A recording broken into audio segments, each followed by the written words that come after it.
हम पढ़ाएंगे control and coordination के बारे में। चैप्टर आपके पास बायो है, chapter bio control and coordination में है, ठीक है। तो कंट्रोल एंड कोऑर्डिनेशन, यह बात आपको समझ में आती होगी कंट्रोल का मतलब क्या होता है।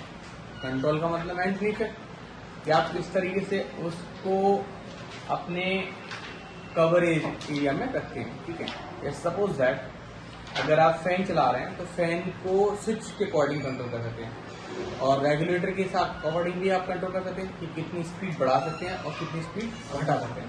मे भी हो सकता है रेगुलेटर की स्पीड बढ़ाओगे तो स्पीड बढ़ेगी, घटाओगे घट जाएगी, तो आपके कंट्रोल में हो गए। स्विच का भी यही कंट्रोल में रहता है, स्विच ऑन ऑफ कर दोगे तो स्विच का ऑन किया तो ये फैन होगा वो मूविंग करना शुरू कर देगा, और जो ऑफ कर दोगे तो स्विच से क्या होता है फैन ऑफ करना शुरू कर देगा। कोऑर्डिनेशन का मतलब होता है कि एक साथ दो काम करना है, दो तो मिनिमम है, दो से ज्यादा भी काम कर सकते हो। जैसे सपोज दैट अगर आप बाइक चला रहे हो तो बाइक चलाते चलाते आप क्या करते हो, देखते हो कि सामने कोई आ ना जाए, जमीन पे भी देखते हो कि गड्ढा ना आ जाए, पत्थर नहीं आ जाए, इधर उधर साइड से भी देखते हो कि कहीं ऐसा ना हो कि क्या नाम है कोई गाय भैंस बकरी कोई जानवर निकल के नहीं आ जाए, साइड से पीछे भी देखते हो कि कहीं ऐसा ना हो कि क्या नाम है हमारे पीछे से कोई व्हीकल आ रहा हो हमें टक्कर मार दे स्पीड से आ जाए, तो बस सब तक देखना पड़ता है। एक और देखना पड़ता है कि आपकी स्पीड कितनी मीटर की, दूसरा काम देखना पड़ता है कि पेट्रोल कितनी पड़ी है। तो इसका मतलब एक समय में आप एक से ज्यादा काम कर रहे हो और उनको भी क्या कर रहे हो, रेगुलेट करा रहे हो। रेगुलेट तो एक कोऑर्डिनेशन होता है, एक समय में एक से ज्यादा काम करने का ये प्रोसेस होता है किसी बॉडी या किसी ऑर्गन या फिर किसी डिवाइस के द्वारा होता है, तो उसे कोऑर्डिनेशन कहते हैं। क्या कहते हैं, कोऑर्डिनेशन। समझ रहे हैं। तो control and coordination human being में भी चलता है, तो सबसे पहले हम बात करेंगे दोनों में चलता है, प्लांट में भी चलता है और आपके पास ह्यूमन बीइंग में चलता है।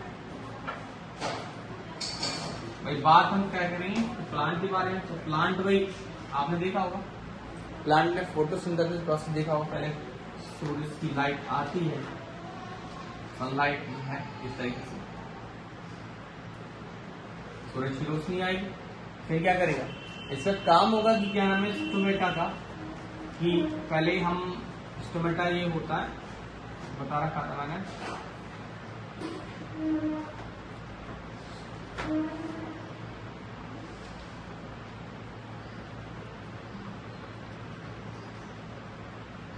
इंस्ट्रूमेंटल पोर होते हैं, इसके द्वारा ये क्या करता है गैस को एंट्री दिलाता है। क्या दिलाता है, एंट्री। किस गैस को निकाल लेगा, CO2 को, CO2 को एंट्री ले लेगा। उसके बाद ये किसमें, प्लांट के अंदर में सब हो जाए। और आपको पता होगा कि इसमें एक पार्ट पाया जाता है, उसे बोलते हैं क्लोरोफिल। क्या बोलते हैं, क्लोरोफिल। आपको पता होगा क्लोरोफिल प्लास्टिड का पार्ट होता है। प्लास्टिड का मतलब होता है कि पिगमेंट। क्या होता है बेटा, पिगमेंट। और पिगमेंट का मतलब होता है कि जो कलर प्रोवाइडिंग होती है सेल्स होती हैं उसे पिगमेंट कह सकते हैं, या फिर हम प्लास्टिड के नाम से भी जान सकते हैं। प्लास्टिड कहें या फिर हम उसे पिगमेंट कहें। अब प्लास्टिड आपके पास 3 टाइप में होती है, मैंने बता रखा है कि क्लोरोफिल, क्लोरोप्लास्ट, सॉरी क्लोरोफिल एक क्लोरोप्लास्ट का देख रहता है, यहाँ पे क्रोमोप्लास्ट और लीको। आपके पास 3 प्लास्टिड होते हैं, एक क्लोरोफिल होता है और एक क्रोमो और लीको। कलरलेस, कलरफुल और जितना भी टोटल ग्रीन होता है बस सिर्फ और सिर्फ ग्रीन कलर क्लोरोफिल में होता है। दूसरी बात हम करेंगे क्लोरोफिल का। क्लोरोफिल में एक पार्ट होता है,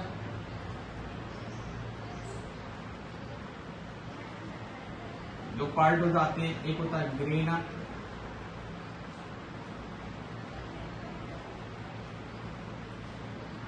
एक होता है स्ट्रोमा।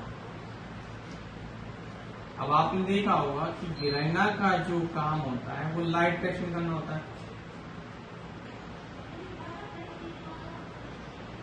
जबकि इसके सेकंड स्टेप को हम डार्क कैप्चर कहते हैं।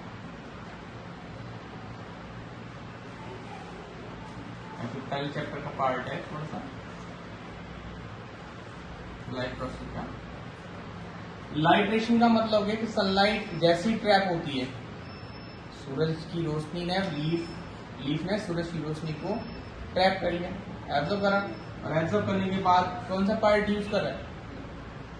ग्रीन। कौन सा पार्ट यूज करा? ग्रीन। अब ग्रीना ने सनलाइट को यूज करा और वहां पर आपके पास जो वाटर जो जाइलम की हेल्प से ऊपर जाता है, कंडक्टिंग करता है, वाटर फटाक से दो पार्ट में टूट जाता है, एक H2H में पड़ जाता है, और सॉरी ये आपके पास 4H में, और आपके पास बचा कुचा ऑक्सीजन जो होता है वो निकलता है। ये 4H प्लस आपके पास ATP के फॉर्म में केमिकल एनर्जी होती है, ये केमिकल एनर्जी होती है जो कि लाइट रिएक्शन के बाद प्रोड्यूस होती है और डार्क रिएक्शन में यूज होती है। अब ये ATP आएगी और 2H आएंगे और 4H आएंगे, और आपके पास CO2 जो गया था वो आपके बाद उसके बाद C6H12 6 समथिंग ये बनना शुरू हो जाता है। ठीक है, यहाँ पे हम क्वांटिटी के अकॉर्डिंग कार्बन की क्वांटिटी भी बढ़ाते हैं और हाइड्रोजन क्वांटिटी भी बढ़ाते हैं। यहाँ पे जो ATP होता है वो डार्क रिएक्शन में इस केमिकल प्रोसेस को कंप्लीट कराने में हेल्प करता है। आपने देखा होगा ये सारी की सारी प्रोसेस किस में हो रहे हैं? लीफ हो रहे हैं, लीफ में हो रहे हैं। ये लीफ फोटोसिंथेसिस प्रोसेस भी कर रही है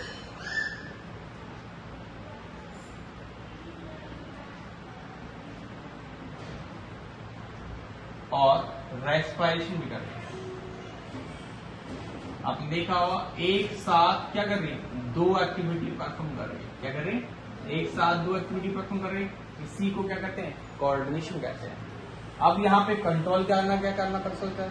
आपने देखा होगा स्टोमेटा जब ओपन होगा, स्टोमेटा का जब पोर ओपन होगा तो पोर ओपन होगा तो उससे हम जब रेस्पिरेशन करते हैं तो रेस्पिरेशन के ड्यूरेशन में CO2 निकालते हैं और वाटर की वेपर निकालते हैं। CO2 निकालेंगे और वाटर वेपर निकालेंगे। अगर हमारा स्टोमेटा पोर ओपन रहेगा तो क्या होगा? CO2 तो निकलेगी और वाटर के पार्टिकल निकलना शुरू हो जाएंगे। अब ज्यादा लंबे समय तक वाटर पार्टिकल निकलेंगे तो इससे क्या होगा?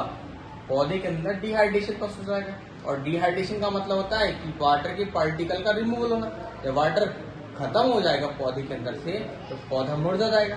इसके मुरझाने इनकी कहने मतलब हमें डोरमेंसी को गायब करने की वजह से हम क्या करते हैं? हम स्टोमेटा का कोऑर्डिनेशन करना शुरू कर देते हैं।